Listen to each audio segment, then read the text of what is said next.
বেতনের সাথে অবসর ভাতা দেয়া সহ বিভিন্ন দাবি পূরণ না হওয়ায় কর্মবিরতির ঘোষণা দিয়েছেন রেল কর্মচারীরা। এই বিষয়ে আরেকটু বিস্তারিত তথ্য আমরা জেনে নিতে চাই আমাদের সহকর্মীদের কাছ থেকে। প্রথমে যেতে চাই কমলাপুর রেল স্টেশনে, সেখানে আছেন আমাদের সহকর্মী হাসিবুল করিম বিজয়। বিজয়, কর্মচারীদের কর্মবিরতি সম্পর্কে একটু জানাবেন এবং কি কি কর্মসূচি থাকছে তাদের এজেন্ডা একটু জানাবেন।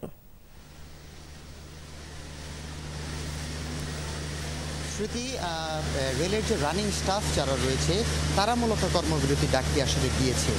তো রানিং যে বেতন ভাতা তারা পান সেটি আসলে পেনশনের সাথে যোগ এবং আনুষঙ্গিক যে বেতনের বিষয় রয়েছে বা সুযোগ সুবিধার যে বিষয়টি রয়েছে সেই বিষয়ে কিছু জটিলতা তাদের রয়েছে এবং এই জটিলতার নিরসনেই কিন্তু আসলে তারা কর্মবিরতির ডাক দিয়েছে।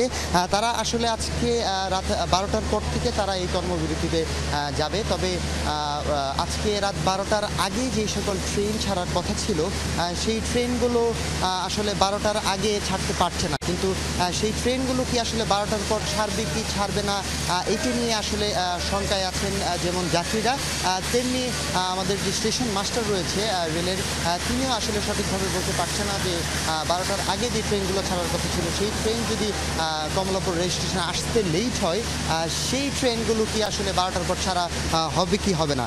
তাদের মূলত যে বিষয়টি নিয়ে তাদের কর্মবিরতি সেটাকে বলা হয় আসলে মাইলেজ ভাতা বা মাইলেজ সুবিধা।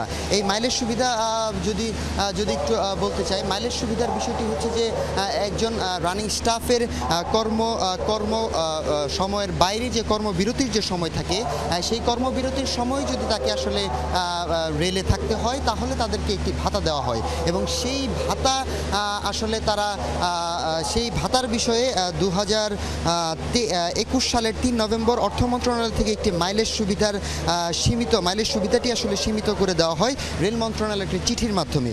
ওই চিঠিতে আসলে আনলিমিটেড যে মাইলেজ সুবিধাটি রয়েছে সেই সুবিধা বাদ দেওয়া হয়, যাতে আসলে যোগ করা হয় 30 দিনের কর্মদিবসের সমপরিমাণে করার কথা জানানো হয়।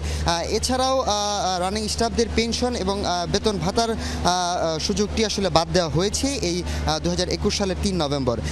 এর কারণেই আসলে রানিং স্টাফরা ক্ষুব্ধ হয়ে আছেন এবং তারা এই জন্য আসলে কর্মবিরতির একটি ডাক দিয়েছে। তবে স্মৃতি, সবশেষ যদি বলতে চাই, এই রেল রানিং স্টাফদের কর্মবিরতিতে আসলে সাধারণ মানুষের বা সাধারণ যাত্রীদের যে ভোগান্তি তা আসলে বলার বাহিরেই বলতে পারি আমরা।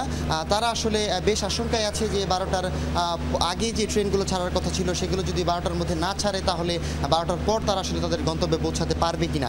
এছাড়াও রেল স্টেশনের মাস্টার আমাদেরকে যেমনটি জানিয়েছে, তিনি আমাদেরকে বলেছে যে 12টার আগে যে ট্রেনগুলো ছাড়া হবে তাদেরকে রাত যতই হোক না কেন তাদের গন্তব্যে পৌঁছে দেওয়ার পরেই তাদের আসলে কর্মবিরতি শুরু করবে। স্মৃতি, বিজয়, অনেক ধন্যবাদ আপনাকে।